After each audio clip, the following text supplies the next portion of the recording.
नमस्कार अनि स्वागत छ खुसीको गाउँमा। आज एउटा अर्को नयाँ अनुहार तपाईलाई मैले देखाइरहेकी छु।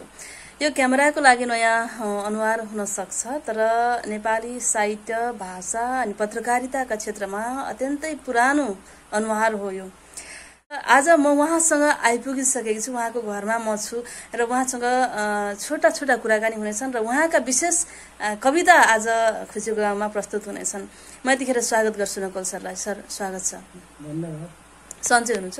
ठिकै छ। के गरेर दिन बिताउनुहुन्छ सर? अब यो सपोर्टिङ फ्याक्टर हुँदो रहेछ नि, यो उमेरमा गएपछि सपोर्टिङ फ्याक्टर भनेको त्यो त्यसलाई के गर्ने, परिचर्या दिने, नर्सिङ गर्ने, त्यो के हो त भन्दा भावना हो। भावनालाई अभिव्यक्त गर्ने बानी छ। भावनालाई अभिव्यक्त गरिरहँदा आफूलाई रमाइलो लाग्छ। समय त्यसैमा चाहिँ व्यतीत गर्दाखेरि हुन्छ। अब अहिले पेसाकै हिसाबले कुनै केही छैन। पेसाको रूपमा त मैले पत्रकारिता र साहित्यलाई लिनु भएन। मैले पेसा भनेर लिइनँ, त्यसलाई प्रोफेसनको रूपमा मैले लिइनँ, त्यसलाई सेवाको रूपमा मैले लिएँ। सेवा भनेर अहिले धेरै त्यस्ता सेवा दिनेहरू छन्। स्कुलहरू चलाउनेले शिक्षा सेवा दिँदैछौँ भन्छन्, पैसा लिएर। तर त्यो पैसा लिएर सेवा दिन्छन् र त्यो नाफा नोक्सानसँग त्यसको सम्बन्ध छ।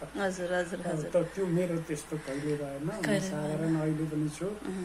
अब सर, एउटा कविता पहिला सुनौँ अनि त्यस पछाडि बिचमा कविता पनि सुन्दै जाने, सरका कुरा पनि हामी सुन्दै जान्छौँ। आज यो आधा घण्टाको लगभग कार्यक्रम हुन्छ, त्यसमा सर भित्रका अनुभवहरू, नयाँ पुस्ताका लागि एउटा केही होइन प्रेरक कुराहरू हुनेछन्। यतिखेर एउटा कविता वाचन गरिदिनुको लागि अनुरोध गर्छु। कविताको बारेमा म अङ्ग्रेजी साहित्यकारको, अङ्ग्रेजी कवि हुनुकालाई उनले के भनेका छन् भने, poetry is a spontaneous overflow of the powerful feelings. यो शक्तिशाली, मनभित्रको शक्तिशाली जो भावना, धारणा हुन्छ, त्यो धारणाको ओभरफ्लो भएको हो। स्पोन्टानियस, आकस्मिक रूपले आउने चिज हो। अब त्यो कुरा एकातिर म विश्वास गर्छु भने अर्कोतिर कविताले चाहिँ एउटा उसले समातेको विषयलाई, जसरी नाटकको प्लट समातेर लेखिन्छ, उपन्यास एउटा प्लट समातेर लेखिन्छ, काव्य एउटा प्लट समातेर लेखिन्छ, त्यस्तै त्यो प्लटमा, त्यो प्लटको दायराभित्र रहेर लेखिनुपर्छ भन्ने मेरो शैली चाहिँ, लेख्ने शैली हो। र मलाई अलिकति धेरै, अब त्यो बेला अलिक 34-35 सालमा मैले लेखेको एउटा कविता अलिक राष्ट्रिय, यो भुइँ माटोप्रति मेरो इमान्दारी छ र त्यो माटोप्रतिको मैले इमान्दारीलाई अभिव्यक्त गरेर एउटा कविता मैले गरेको थिएँ। पछि त्यही कविताको नामबाट कविता सङ्ग्रह नै निस्क्यो, मेरो देशको कविता भन्ने। त्यो कविता सङ्ग्रहभित्र भएका 44वटा कविता जुन छन्, ती जम्मै नै देश परिवेश, देशको माटो, देशका जनता, देशको जनताको जीवन परिस्थिति इत्यादि नै ती कवितामा व्याख्या भएका छन्। त त्यो त्यसभित्रको मूल कविता जसले त्यो शीर्षक दियो, त्यो कविता यस्तो छ। मलाई फेरि पनि एकचोटि मेरो देशको कविता रच्न देऊ। मलाई फेरि पनि एकचोटि मेरो देशको कविता रच्न देऊ। जननी जन्मभूमिश्च स्वर्गादपि गरिएसी, यो आस्था र विश्वासको कल्पनातीत स्वर्गमा फिरङ्गी डाँगाहरूले चिसो टिस्टा टोगाएर इतिहासको गरिमा माथि उचालिरहेको बलियो काँध बगाएका सुगौलीको रेखामा टिस्टाले बगिदिनु पर्दा बलभद्रको वीरताको भके उम्लने रगत सेलाएको इतिहास मलाई एकचोटि पल्टाउन देऊ। अमर सिंहको स्वाभिमानले मेरो नेपाललाई, 70 वर्षीय बुढा भक्ति थापाको आशीर्वादले मेरो नेपाललाई युद्धको अलिकति हेर्छु, वीरताको भकभकी उम्लने रगत सेलाएको इतिहास मलाई एकचोटि तताउन देऊ। अमरसिंहको स्वाभिमानले मेरो नेपाललाई 70 वर्षीय बुढा भक्ति थापाको आशीर्वादले मेरो नेपाललाई विकराल युद्धको विक्षोभबाट जोगाएको इतिहास मलाई एकचोटि पल्टाउन देऊ। मलाई फेरि पनि एकचोटि मेरो देशको कविता रच्न देऊ। हाम्रै सप्तनी सन्धुबाट बगेका गंगा र ब्रह्मपुत्रको परिचय खातिर, हाम्रै वैदिक ऋचाले पुजिएका इन्द्र इन्द्राणी पार्वतीका परिचय खातिर, हाम्रै सांख्य दर्शनको कैलाशकूट कला र अर्धनारीश्वर पशुपतिको परिचय खातिर, हाम्रै अष्टमूर्ति ध्वजा, हाम्रै अष्टमातृका र शिवशक्ति खुडा खुकुरीको परिचय खातिर, पञ्चानन पञ्चायन र पञ्चबुद्धको परिचय खातिर मलाई मेरो गौरवको सम्पादन गर्न देऊ। मलाई मेरो मस्तिष्कको गाना गाउन देऊ। मलाई फेरि पनि एकचोटि मेरो देशको कविता रच्न देऊ। मेरो देशमा जिउँदाले टेकेका पाइला छन्, मेरो देशमा जिउँदाले खुटेका खुट्किला छन्। मेरो देशमा जिउँदाले कहेका जिउँदाका कथा छन्। मेरो देशमा मलाई मेरो अभावभन्दा प्यारो मेरो इतिहास छ। मेरो देशमा मलाई मैले जन्मेको जीवनभन्दा प्यारो मेरो उल्लास छ। यही अभिव्यक्ति दानका लागि मैले पुकारेको छु। मलाई फेरि पनि एकचोटि मेरो देशको कविता रच्न देऊ। उत्तर र दक्षिणको वायु जुधेर भुवरीमा मेरो इतिहासको शालिग्राम मैदानमा, उत्तर र दक्षिणको वायु जुधेर भुमरीमा मेरो इतिहासको शालिग्राम मैदानमा मेरो कस्तुरीको सुवास सकिन्न। 20 पखेत तिम्रै इच्छा न हो, तर मेरो रुद्र मर्दैन, रुद्राक्ष सड्दैन। मेरो दश महाविद्याको अमूर्त कला यो, मृत्युपछि पनि गाइरहन्छ आस्थाको गीत, यहाँ मैले पोखेको प्रीतिको गीत। मेरो इतिहास खोलो बनेर बग्दै आएको छ। मेरो इतिहास खोलो बनेर बग्दै आएको छ। मेरो इतिहास खोलाको धर्ममा बग्दै आएको छ। मलाई बगाई यहाँ ल्याइ पुर्याएको छ। स्रोत धान्न नसक्ने तिमी पौरुषीन निर्धाहरू, यस खोलाको बाहुसँगै चिच्याइरहु, गतिसँगै बाजिरहु। तर मलाई त मेरो शरीरको घाउभन्दा यो निर्विघ्न गतिको बाहु नै प्रिय छ। यो निश्चल आत्माको संगति नै प्रिय छ। मेरो प्रीतिको अद्वितीय महिमा तिमीले बुझ्न सकेनौ। मेरो संगतिको अनुपम रहस्य तिमीले खोल्न सकेनौ। मैले तिम्रो त्यही अन्धतालाई टिठ्याएर भनेको छु। मलाई मेरा सुमार्गहरू तिम्रा दृष्टितिर फैलाउन देऊ। मलाई फेरि पनि एकचोटि मेरो देशको कविता रच्न देऊ। मेरो हाँसो हिमालले हाँसिदिएको कवितामा, मेरो आह्लाद चाँप र गुराँसले हिमाञ्चलमा फुलिदिएको कवितामा, मेरो स्वाभिमानलाई सगरमाथाकोले अल्गाइदिएको कवितामा, मेरो उर्वर छातीलाई पहाड तराईका मन्जरीले पाउलिदिएको कवितामा, मेरो श्वासको जीविताभास खोला खहरी र झरनाले सुसाइदिएको कवितामा, मेरो पवित्र यवन सुनखरी भई झुलिदिएको कवितामा, मेरो पवित्र यात्रा बिस्माको जिउँदो फूल भई फुलिदिएको कवितामा, अहो यो मुलायम बतास मेरो देशको, यहाँ मलाई सधैँ बाँच्न रहर लागेको कवितामा, यहाँ निर्जीव भए पनि भावनाको शक्तिले बाँचिरहने कठोर शिलाको कोमल कवितामा, मेरो नेपाली गीत लहरा पहरा छाराले गाइदिएको कवितामा, मेरो नेपाली प्रीत पाखा भित्ता र भस्मीले लाइदिएको कवितामा, यो बुद्धको प्रथम चिच्याटले साम्य बनी बिउजिएको नेपालको नेपाली कवितामा, मेरो नेपालको आफ्नो कवितामा मलाई स्वच्छ मेरोपनको दुई स्वर पुकार्न देऊ। मलाई फेरि पनि एकचोटि मेरो देशको कविता रच्न देऊ। यही हो मेरो यो सुन्दर सुरुको मेरो देशको कविता रच्न देऊ। यो कति सालमा लेख्नु भएको छ? यो 34 सालमा। 34 सालमा। तपाईँ कहाँ हुनुहुन्थ्यो त्यतिखेर? चन्द्रगढी यहीँ हुनुहुन्थ्यो नेपालमा। तपाईँ त दार्जिलिङको सुन्दर परिवेशमा हुर्कनु भएको हो नि, होइन? त्यो परिवेशले चाहिँ सिर्जना गरौँ कविता लेखौँ कहिले लाग्यो कि लागेन सर? त्यो जस्तै सुन्दर हरियाली, होइन, पहाडहरू, त्यो कुरा हेरेर, प्राकृतिक कुरा हेरेर सिर्जना गरौँ लाग्यो कि लागेन? त्यो कविता भनेको मैले त्यति बेला बुझेकै, त्यो त लाग्ने कुरो भइ हो। किनभने कविता भनेर बुझेकै प्रकृतिको प्रतिबिम्ब हो भन्ने, प्रकृतिको चित्र चाहिँ बिम्बित हुन्छ त्यसमा भन्ने मैले बुझेको हुँ। तर अब पढाइ मेरो विज्ञान विषय, मैले भाषा मैले पढेँ अङ्ग्रेजी। त्यसो हुँदा अलिक ढिलो 14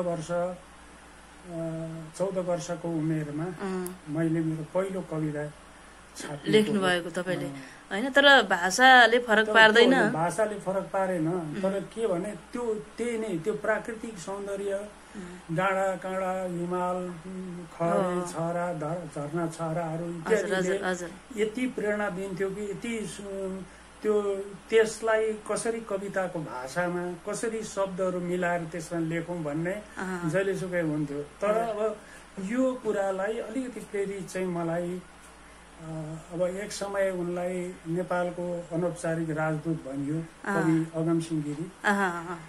उहाँको याद भन्ने काव्य, एउटा घटनाक्रममा उहाँको याद भन्ने काव्य मेरो हातमा पर्यो र त्यो काव्य जब मैले पढेँ, अहिले सम्झिनुहुन्छ त्यो काव्यमा के काव्यको अलिअलि अब धेरै अहिलेभन्दा झन्डै 60 वर्ष अगाडिको अलिअलि त्यो भित्र कस्तो मार्मिक किसिमबाट उहाँले लेख्नु भएको छ त्यो यादलाई भने, यादै चाहिँ यादलाई नै चाहिँ प्रतिनिधित्व कसरी, यादलाई नै चाहिँ उहाँले बिम्बित कसरी गर्नुभयो, प्रत्यावर्त भन्छ नि, प्रत्यावर्त कसरी हुन सक्यो भने उहाँले त्यो 4 लाइन उहाँ लयमा लेख्नुहुन्थ्यो, लयबद्ध कविता उहाँको धेरै जसो। पत्थर ईँटको बन्न नपाओस् मेरो भव्य चिहान, पत्थर ईँटको बन्न नपाओस् मेरो भव्य चिहान, कुसुम कली त्यहाँ फुल्न नपाओस्, नित्य रहोस् सुनसान, याद कसैको बन्न नपाओस् मेरो भग्न चिहान। यो कविता उहाँको त्यो कविता त्यो त्यस्तै पंक्तिहरू छन् त्यो यादभित्र। सानो किताब छ, त्यस्तै किसिमका छन्। अनि त्यो पढेपछि म पनि त्यस्तै लयमा लेख्न थालेर मैले 14 वर्षको मेरो उमेर, यो 14 वर्षको उमेरमा मैले, यो मेरो पहिलो पुस्तक हो। तपाईँ 14 वर्षको हुँदा, यो 17 वर्षको उमेरमा निस्केको मेरो पुस्तक हो। त यो पुस्तक यौवन तृष्णा ठ्याक्कै उमेर अनुसारको शीर्षक छ। अब यौवन तृष्णा, हजुर हजुर सुनाउनु सर। एउटा सुन्दर कविता, उहाँको त्यो कविता, यो कविता, यो शीर्षक कविता, यही कविता पश्चिम बङ्गालमा त्यो बेला गोर्खापत्रको प्रधान सम्पादक हुनुभयो नगेन्द्र शर्मा भन्ने। उहाँ पश्चिम बङ्गाल भनेको राइटर्स बिल्डिङ, पश्चिम बङ्गालको सेक्रेटेरिएटमा एउटा नेपाली पत्रिका निस्कन्थ्यो, पश्चिम बङ्गाल नाम चाहिँ पत्रिका हो, पश्चिम बङ्गाल थियो। सेतु सिंह योन्जन, एसएस योन्जन र नगेन्द्र शर्मा दुईटा सम्पादक थियो। त्यहाँ छापियो। छापिएपछि यो कविता छापिएको त्यो पश्चिम बङ्गाल मैले पछाडि पकेटमा बोकेर साथीहरूलाई देखाउँदा त्यो थोत्रो भएको थियो। त यो त्यो त्यति बेला त्यो कवि अगमसिंह गिरी मेरो काव्य यो पद्य रचनातिरको मेरो गुरु हुन्, म उनलाई गुरु मान्छु।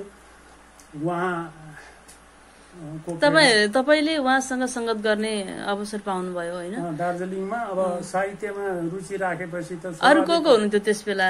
अगमसिंह गिरी थापा हुनुहुन्थ्यो, तुलसी अपतन हुनुहुन्थ्यो, त्यो बेला सुरेश राई हुनुहुन्थ्यो, हरिश बमजन हुनुहुन्थ्यो, संगीतकार अम्बर गुरुङ हुनुहुन्थ्यो, नरबहादुर दाहाल हुनुहुन्थ्यो। अब एउटा राम्रो परिवार थियो। के अरे सन्तवीर लकान्द्री हुनुहुन्थ्यो, जसले बैशाखी वनमा फुलको श्रृङ्गार पातको क्रन्दन छ, नआउने भए भनिदेऊ प्रिय सम्झना साक्षी छ भन्ने लेखे। जुन कवितालाई अशोक राई गायक, अम्बर गुरुङ पछिको नेपाली गायक हुन्था, प्रवासमा प्रसिद्ध गायक हुन्, ती अशोक राईले गीत बनाए। त्यो गीतबाटै अशोक राईको म नजिक गएँ र सन्तवीर लकान्द्री चाहिँ सिंहमाडी भन्ने ठाउँ, दार्जिलिङको सिंहमाडीमा बस्नुहुन्थ्यो। उहाँसँग मेरो धेरै निकट सम्बन्ध थियो। त्यस्तो एउटा समूह थियो। गुमान सिंह चामलिङ त्यो बेलामा अलिकति कति सालतिरको कुरा हो सर? यो अङ्ग्रेजी 57-58 सालको कुरो, सन् 1957-58, लगभग 60 वर्ष भयो, बढी भयो, त्यस्तै अलिकति 61-62 वर्ष त्यस्तै। यो कविता म सुनाऊ। हजुर। अर्को साथी बन्न नपाओस् बगाई लैजाऊ भाव सरिता तिम्रो मेरो प्रेम कथाले बन्छ एउटा सुन्दर कविता। अलिक क्रान्तिकारी किसिमको छ। हाँका घोडा दलित जनमा आर्तनादको राग ल्याऊ करुणामय आँसुहरूले पुँजीपतिका रात निभाऊ। कालो अँध्यारो धरणीपटमा कोयल गर्छ कतै बिलाप सुन्दरताको शोषण घटाऊ मौलिकताको भयो पाप। म मौन रहन्छु तिमी चञ्चल बन यसरी बाँचोस् हाम्रो प्यार प्रेमलाई प्यार भनियो। म मौन रहन्छु तिमी चञ्चल बन यसरी बाँचोस् हाम्रो प्यार काँडा र फूलका बीचमै बस्छ सुन्दरताको निकटसार। तिमी बिना छैन दिवस दिनमा प्रफुल्लताको हार चिर दिन दियो साथ मलाई कविता तिमीलाई दिन्छु उपहार।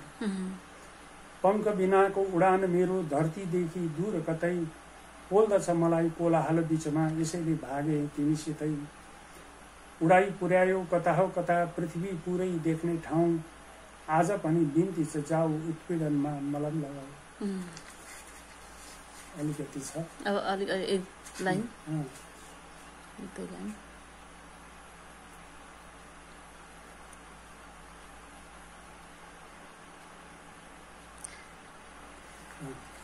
आभूषणले किन्दछ यहाँ मानिसहरूको सत्यलाई श्रृङ्गार कस्तो चिन्न सकिन्न स्त्री दलमा पुरुषलाई। ठेनीहरूकै नियन्त्रणमा चल्दछ यहाँको नाजुक सरकार ठेनीकै प्राप्तिका निम्ति त छ हेर मानवताको मारामा। सुन्दर। अब त्यो 14 मेरो उमेर त्यति बेला 14 वर्षको। मैले यो हेर्दाखेरि तपाईँले वाचन गर्दाखेरि अक्षरहरू हेर्दै गर्दाखेरि चाहिँ जस्तै दार्जिलिङका स्रष्टाहरूको चाहिँ जुन बोल्ने एउटा टोन छ एउटा शब्दहरू उच्चारण गर्ने त्यो अलिकति फरक छ होइन यहाँको भन्दा अलिक ठाडो अन्त शब्द अनि गर्छु खान्छु हो त्यो होइन। अनि हो त्यसलाई नै त्यही शब्द त्यस्तै खालका शब्दहरूलाई नै चाहिँ भाषामा पनि प्रयोग गरेको पाएको छु मैले होइन। यसमा चाहिँ एकदम शुद्धता छ तपाईँकोमा होइन। यसो नि मैले म र यो बोल्नेमा बोल्दाखेरि एकदम नेपाली शुद्ध बोल्ने जति बेला नेपाली राम्ररी मैले बोल्न सिकेँ शुद्ध नेपाली बोल्नेमा कुमार सिंह चामलिङ मलाई मान्थे। अरूले अब त्यस्तो होइन।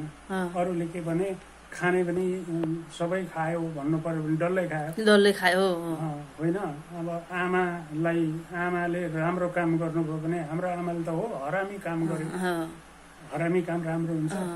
हरामी भनेको हामीले राम्रोलाई हरामी गरेको होइन तर त्यो हरामी गर्यो नि भनेर राम्रो गरेको भन्ने बुझिने हो। त्यस्तो केही थिए। अब त्यसलाई आज पनि छन् आज पनि मतलब त्यसरी लेख्ने हुनुहुन्छ उहाँहरूले चाहिँ हाम्रो उहाँहरूको मौलिकता नि यही हो त्यसमै खुसी हुनुहुन्छ हामी यस्तै लेख्छौँ भनेर नै खुसी भइरहनु भएको छ नि त। तर लेख्नेहरूले साहित्य लेख्नेले त त्यो लेखेन अक्सर होइन। अहिले मैले यतिखेर जतिसँग म सङ्गतमा छु होइन केही स्रष्टाहरूले चाहिँ यही हो हाम्रो मौलिकता नि यही हो भनेर चाहिँ एक किसिमले मैले पाएको छु। गलत कुरा हो। हजुर हजुर। त्यति बेला अब त्यही ठाउँमा इन्द्रबहादुर राई हुनुहुन्थ्यो। आज रमिता छ लेख्नु उहाँले आज रमिता छ भित्र के नै त्यस्तो चिज दिनुभएको छ र त्यसो हो भने त मैले चाहिँ हामी त्यस्तो कुरो जान्दिनँ। गाउँको मैले भाषा मेरो उपन्यासमा लेखेको छु। हामी त त्यस्तो कुरो जान्दिनँ हुन्छ र जान्दैनौ हुन्छ। हामी त त्यस्तो कुरो हुनुपर्ने चाहिँ जान्दैनौ। त्यो के हो त भन्दा एउटा सतारले नेपाली भाषा बोल्दाखेरि हामी त त्यस्तो कुरो जान्दिनँ। अब त्यो यी पनि नेवारहरूले मैले मेरै मित्र नेवारहरूले के भन्यो भने उहाँ र म हिजो बजार गएको थिएँ हुन्छ र त्यो भनेको के भने प्रयोगलाई उनीहरूले त्यहाँ ल्याए। अब त्यो कस्तो भने त्यो भाषालाई ख्याल नगरेर गरे मात्रै हो चल्ती भाषालाई उनीहरूले प्रयोगमा ल्याए। त्यसो हो। अब त्यो प्रेरणाको ठाउँ हो। त्यहीँ बसेर मैले काव्य लेखेँ। जेल परेमा भाषा खण्डमा मेरो कथा पीडा सबभन्दा जुनियर नेपाली भाषालाई राष्ट्रिय भाषाको मान्यता दिनुपर्छ। भारतीय संविधानको 8औं अनुसूची अन्तर्गत राष्ट्र भाषाको मान्यता दिनुपर्छ भन्ने एउटा लडाईँ चल्यो 36 वर्ष। 36 वर्षमा पुरा पनि सफल भयो। अहिले पछि सफल भयो, तर अब त्यो प्र्याक्टिसमा होइन, ऊ कागजमा हुन्छ नि। सरकारको जे पनि सफल भयो होला भनेर हामी भन्छौँ, त्यो कागजमा हुन्छ। त्यो प्र्याक्टिसमा त्यति दिन आउँदैन। अब त्यो के हो त भन्दा त्यति बेला भाषालाई मान्यता दिनुपर्छ। भाषा चाहिँ यो 8th schedule of Indian constitution, भारतको संविधानको 8औं अनुसूची अन्तर्गत चाहिँ यसलाई अन्तर्भूत गर्नुपर्छ भन्ने लडाईँ चल्यो। त्यो लडाईँमा पादरी गंगाप्रसाद प्रधान जस्तो भाषाविद, पुराना सुनीति कुमार चेटर्जी, नेसनल प्रोफेसर सुनीति कुमार चेटर्जी, जसले लिङ्ग्विस्टिक सर्वे अफ इन्डिया भन्ने 6वटा किताब, 6 भोल्युम, 5 भोल्युम चाहिँ खास गरेर 6औं भोल्युममा कन्क्लुजनमा दिनुभयो। उहाँले पनि नेपाली भाषालाई भारतको सुरक्षाको मेरुदण्ड गोर्खा सेना हो। त्यो गोर्खा सेनाले बोल्ने भाषा Gorkhali, second GR, 8GR, 28GR के भन्ने छ, गोर्खा राइफल्स, त्यहाँका ती गोर्खालीहरूले बोल्ने भाषा नेपाली भाषा हो। त्यसकारण नेपाली त्यहाँ सिन्धी भाषाभाषी इन्डियामा, भारतमा 11,000 लाख थिए भने नेपाली भाषा, यो नेपाली हामीले बोल्दैछौँ, यो नेपाली भाषा भाषी त्यहाँ त्यतिखेर 60 लाख थिए। त्यो 60 लाखलाई मान्यता नदिएर सिन्धीलाई मान्यता दियो। अर्थ के थियो त? लडाईँ, हाम्रो लडाईँको मूल सुरुमा हामीले झगडा कहाँबाट सुरु गर्यौं भने सिन्धीको स्क्रिप्ट अक्षर जुन हो, त्यो अक्षर उर्दू अक्षर, हिन्दीको जस्तै, संस्कृतको जस्तै भाषा हो नेपाली, र त्यसको त्यो वर्णमाला त एउटै हो। त्योसँग मिल्ने जुल्ने भाषा, र पाकिस्तानको उर्दू भाषा पाकिस्तानको राष्ट्रभाषा हो भने मित्र राष्ट्र नेपालको भाषा चाहिँ, नेपाली भाषा चाहिँ यहाँ मान्यता किन नपाउने? 60 लाख छ जसको speaking people, Nepali speaking people, त्यहाँ नेपाली बोल्नेहरू 60 लाख छन्। तिनले चाहिँ नपाउने, अनि 11 लाख जनसङ्ख्या भएको एउटा दुश्मनी राष्ट्रको राष्ट्रभाषा भएको भाषालाई सिन्धी भाषा, सिन्ध प्रान्त पाकिस्तानकै हो, सिन्धी भाषालाई मान्यता कसरी दियो? त्यो मान्यता दिनेले हाम्रो भाषालाई किन दिँदैन भन्ने लडाईँ हामी लड्यौँ। त्यो लडाईँ लड्दा 25 जना हामी जेल पर्यौँ, हामीलाई थुन्यो। कति समय? म त्यहीँबाट मैले भित्रैबाट BSc को एक्जामिनेसन दिएको, जेलभित्र, दार्जिलिङको। भनेपछि 2-3 वर्ष? त्यो 2.5 वर्ष जति। लामो बस्नु भएको? लामो बस्यो। कि सजाय केही दियो त्यस्तो? केही भित्र केही दिएन, एकदम। त्यो जेलरको छोरा पनि थियो, हजुर, ज्ञानेश्वर राई भन्ने, त्यो पनि थियो। अगमसिंह गिरी, कुमानसिंह चामलिङ, जगत छेत्री, नरबहादुर दाहाल लगायतका एउटा ठुलो भूल चाहिँ त्यहाँभित्र परियो हो। त्यहाँभित्रबाट निस्किँदा अगमसिंह गिरीले युद्ध र योद्धा लिएर निस्के, गुमानसिंह चामलिङले सूर्य उदाउनु भन्दा पहिले भन्ने कविता सङ्ग्रह लिएर निस्के। म त्यो भित्रबाट निस्किँदा विद्रोह बोल्छ भन्ने काव्य लिएर निस्के। अहिले छ नि विद्रोह बोल्छ? एउटा पन्ना रहेछ मसँग, मेरो विद्रोह बोल्छ 1 कपी मसँग थियो। मैले कुनै जतन गरिनँ, र त्यो एक कपी चाहिँ हाम्रो मेरो भाइ मित्र के अरे, हाम्रो शनिश्चरीका पत्रकार होइन, साहित्यकार नि, धरावासी, कृष्ण धरावासी लानु भएको छ। उहाँले त्यो काव्य लगेर, उहाँले त्यो काव्य हेरेर त्यो काव्यको बारेमा एउटा स्पिच पनि दिनुभयो, यो चन्द्र भण्डारीजीको FM-बाट। उहाँले एक दिन त्यो दिनुभएको थियो, उहाँको लाइब्रेरीमा छ, त्यो सुरक्षित छ, मलाई थाहा छ। त्यहीबाट कुनै एउटा सिर्जना हुन्छ। त्यो चाहिँ मेरो गौरव, काव्यतिरको, माने पद्यतिरको मेरो गौरव ग्रन्थ हो। जसरी गद्य विधामा गौरी यसरी छान्ने एउटा आधार त हुँदो रहेछ नि त आफ्ना सृजनाहरूलाई। हुन्छ होइन, गौरव ग्रन्थ यस अर्थमा कि गौरी उपन्यास मैले लेख्दाखेरि एउटा 15-16 वर्षकी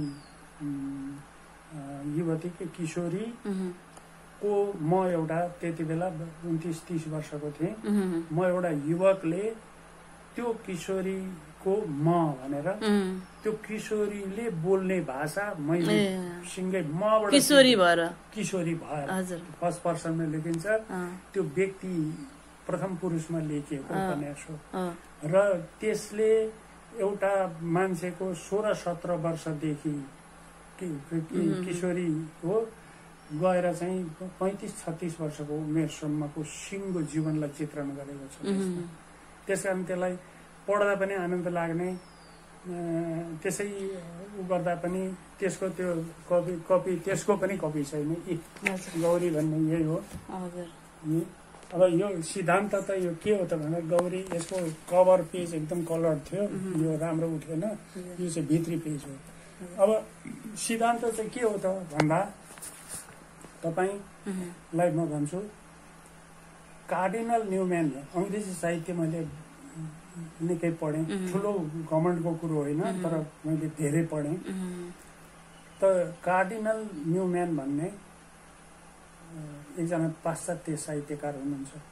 साहित्य मात्रै होइन, आज उनलाई संसारको पाश्चात्य दुनियाँको पत्रकारहरूले पनि जसरी राजनीतिमा चाहिँ कार्ल मार्क्सलाई वामपन्थी राजनीतिले मूल मान्छे जस्तो मान्छ, मूल गुरु जस्तो मान्छ, त्यस्तै उनलाई पत्रकारहरूले पनि, साहित्यकारले मात्रै होइन पत्रकारहरूले मान्छन्। के कारण भने उनको भनाइ यस्तो थियो, we cannot have a sinless literature about sinful man. हामी पापी मान्छेको बारेमा निष्पाप साहित्य लेख्न सक्दैनौँ, सूत्र हो। We cannot have a sinless literature about sinful man.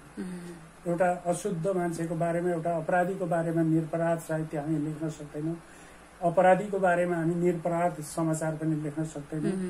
यो सिरियसनेस। र म भन्छु अहिले तपाईलाई अलिकति म साइड कुरा गरौँ। रवि लामिछाने आज नेपालमा प्रसिद्ध पत्रकार छन्। रवि लामिछाने त्यो काम छोडेर अहिले प्रसिद्ध छन् र मेरो लागि रवि लामिछाने यति भन्छु नि म अत्यन्त स्तुत्य युवक हुनुहुन्न भन्छु। पत्रकारितालाई उनले कसरी अगाडि लगे, अर्का निस्किरहेछन् टेकनारायण भट्टराई भन्ने, उनीहरूले पत्रकारितालाई कसरी चिनाउन खोजे, यसको चाहिँ फन्डामेन्टल प्रिन्सिपल, यसको सारभूत सिद्धान्तलाई उनीहरूले एकदम शिरोधार्य गरेर काम गरेका छन् र म ज्यादै उनको प्रशंसा गर्ने मध्येमा पर्छु। उनी भोलि त्यो पत्रकारिता छोडे, सक्रिय पत्रकारिता, उनले यो आजको सक्रिय पत्रकारिता छोडेपछि म जस्तै स्थिति हुन्छ। किनभने उनी आज हाई हाई गर्नेहरू पनि भोलि उनीहरूको कहीँ स्वार्थ उनीसँग जुधेको हुन्छ। मैले भन्न जानिनँ, स्वार्थ चाहिँ जुधेको हुन्छ। उनीहरूको स्वार्थमा उनको कारणले धक्का लागेको हुन्छ। त्यो मान्छेले भोलि ताली बजाउँछ। उनले सक्रिय पत्रकारिता छोडेपछि उनलाई छायामा पार्न कोसिस गरिन्छ, किनभने त्यो योग्यतामा जान त निकै चर्को छ। त्यो त इनबर्न ट्यालेन्ट भन्छ। म रवि लामिछानेलाई के भन्छु भने उनी जन्मागत उनको त्यो प्रतिभा हो। त्यो उनमा भएको जुन प्रतिभा हो त्यो बनाएर बनिने प्रतिभा होइन, जन्मागत हो। त्यो इनबर्न हो। त्यसकारण त्यो इनबर्न ट्यालेन्ट, त्यो ट्यालेन्टसँग कम्पिट गर्ने अर्को मान्छे हुन सक्दैन। त्यो मान्छे हुन नसकेपछि अब उनको नाम अगाडि आउँछ अनि त्यसलाई त कसरी उसलाई विस्थापित, त्यो नामलाई विस्थापित गरेर आफू स्थापित हुँ भन्ने चल्न थाल्छ। अहिले भइरहेको के त, अहिले भइरहेको भनेपछि रवि लामिछानेको जस्तो एउटा हाइटमा तपाईँ पनि हुनुहुन्थ्यो, मतलब आफ्नो काममा होइन, मेरो परिवेशमा, मेरो ठाउँमा म त्यस्तै थिएँ। म तपाईँ खगेन्द्र खुसी, हजुर, तपाईले कुनै काम कुरो गल्ती गर्नुभयो भने म तपाईलाई त्यो गल्ती गरेको कुरोमा म ठाडो लेख्छु तपाईको विरुद्ध। तर के नसम्झनु होला भने खगेन्द्र खुसी सिंगै गलत हुन् भन्ने मेरो भनाइ होइन।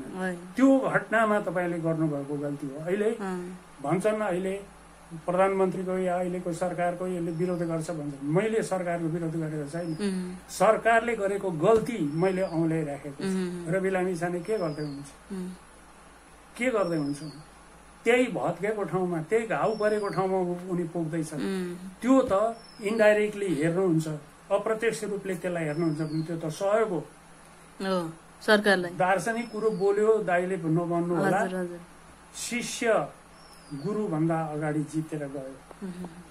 मोहन काजी जस्तो एकछिन तपाईँ मोहन काजीलाई चिन्नुहुन्छ? आज के पत्रिका छोडे भन्नुहुन्थ्यो भाइले, त्यो छ छैन मलाई थाहा छैन, लोकतन्त्र त ती मोहन काजीले मलाई निकै उछिनेका छन्।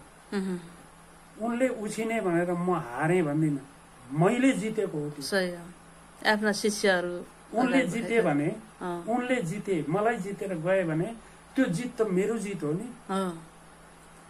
किन मेरो गाइडलाइनमा बस्नुभयो उहाँ कुनै सुरु समयमा मेरो गाइडलाइनमा बसेको मान्छेले आज जित्दाखेरि त्यो मेरो लागि गौरव कुरा हुन्छ। र म भन्छु मेरो सङ्गतमा बस्नेहरूमा एउटा गौरव पुरुष हो मोहन काजी, एउटा गौरव पुरुष हो। अर्को एकदम खाली पाइतालाले पृथ्वी टेकेर उभिने अर्को गौरव पुरुष हो दिपेन राई।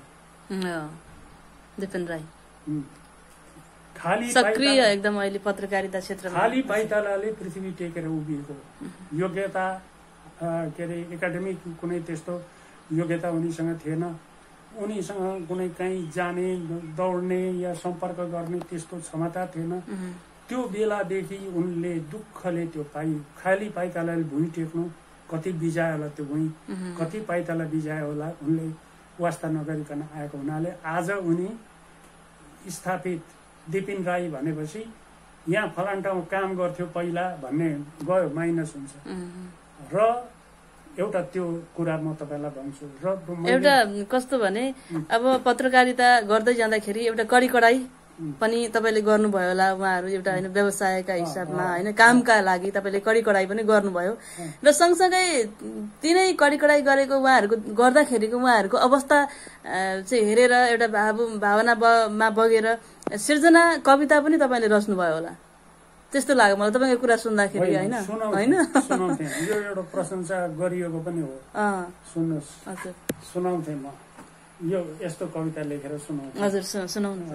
र राजेन्द्र लिङ्गदेन जो मेरो कविताको प्रशंसक हो, पहिला कविता सुनौ अनि यसको प्रसङ्गलाई। आफ्नो वर्तमान अदालतमा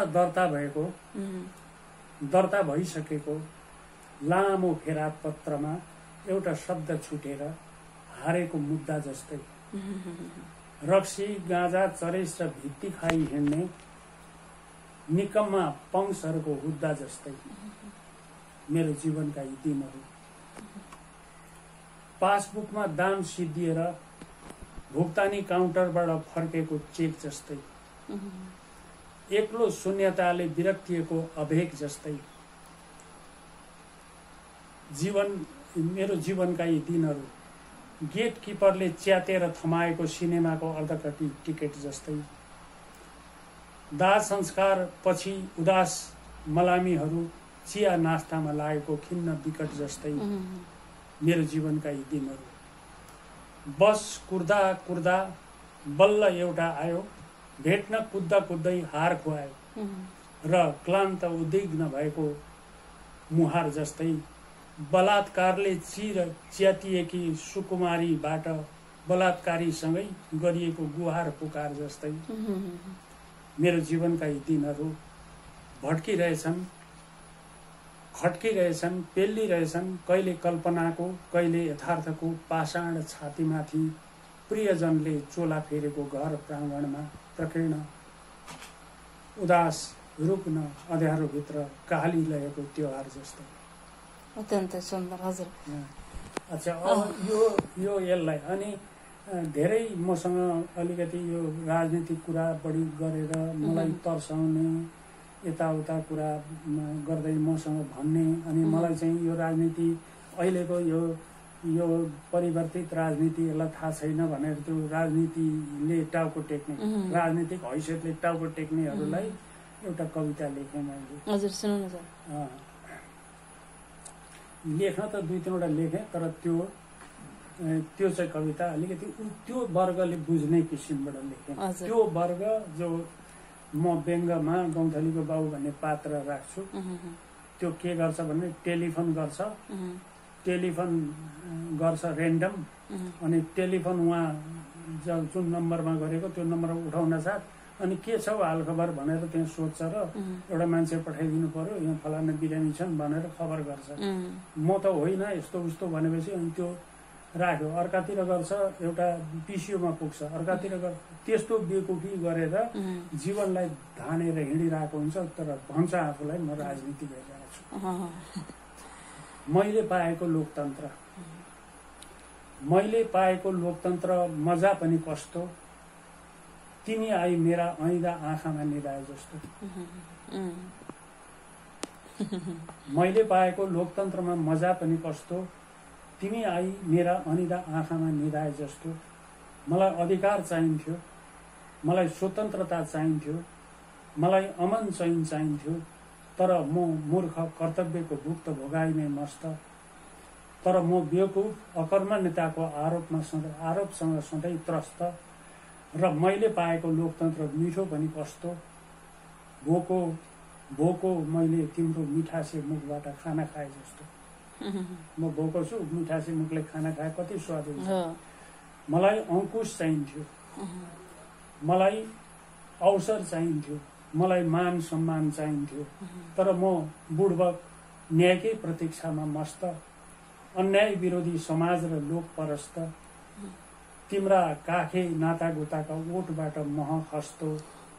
तर मैले पाएको लोकतन्त्रको स्वाद पनि कस्तो, अघि बिहान फोरेको भोगटे साँझ पख खाए जस्तो। मलाई जनता चाहिन्थ्यो, मलाई भाषण चाहिन्थ्यो, मलाई ताली चाहिन्थ्यो, तर म लठुवा श्रोताका हल्लामा मस्त। हो हल्ला रुचाउने रोगले ग्रस्त, अभाव मगी छैन तिमीलाई सबै सस्तो। तर मैले पाएको लोकतन्त्र सरल सुलभ पनि कस्तो, मैले 4मा बेचेको धानबाट 12मा चामल किने जस्तो।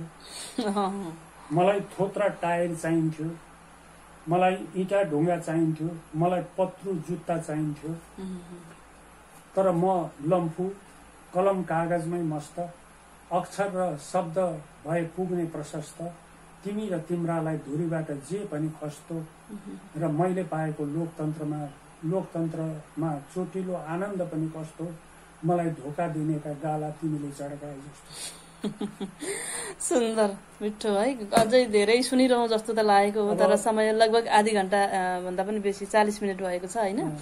अन्तिम क्षणमा छ, के भन्नुहुन्छ सर?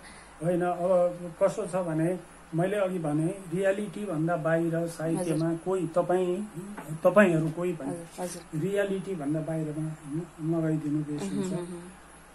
यथार्थको चित्र चाहिँ यो के हो भने साहित्य र पत्रकारिता भनेको क्यामेराको लेन्स हो। मेरो कपाल तल झरेको होला, मलाई पसिना आएको होला, यो पसिना त्यो क्यामेराले नलिदिए हुन्थ्यो भन्दा हुँदैन। त्यसको लेन्समा जे पर्छ त्यो आउँछ। पृष्ठभूमिमा केही छ मेरो, यहाँ पछाडि केही छ भने त्यो पनि आउँछ, त्यो नआइदिए हुन्थ्यो भन्न मिल्दैन। पत्रकारिता र साहित्य दुईटै क्यामेराका लेन्स हुन्। त्यो जता फर्केर थिचिन्छ त्यो चित्र यथावत त्यहाँ आउनुपर्छ।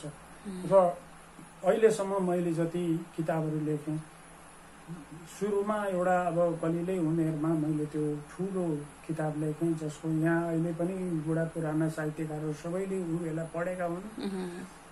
त त्यो अस्पृश्यता निवारण एक्ट जो नेपाल मुलुकै जस्तो थियो, जातपातको भेदभाव, त्यसको विरुद्ध लेखेँ मैले त्यो। त्यसपछि मैले अरू उपन्यासहरू जस्तो सागर लेखेँ, त्यहाँपछि यो सागर पछि मैले यो लेखेँ, यो गौरी लेखेँ। मैले त्यहाँपछि मैले चाहिँ अर्को त्यो क्रान्तिको पहिलो चरण भन्ने लेखेँ। कतिवटा सरका कृति? 6वटा हुन्, 25वटा मेरो कृति जम्मा कृति। 3वटा अंग्रेजी। अब लगत्तै फेरि अर्को आउँदैछ, अर्को एउटा यो चाहिँ हास्य व्यङ्ग्य उपन्यास हो। हास्य व्यङ्ग्य उपन्यास अलिक कम्ती नै छन्, सकियो हिजोदेखि होइन, मतलब अहिले लेखिएका चाहिँ कम्ती छन्, कम्ती लेखिएका छैनन्, उपन्यासको रूपमा छैन।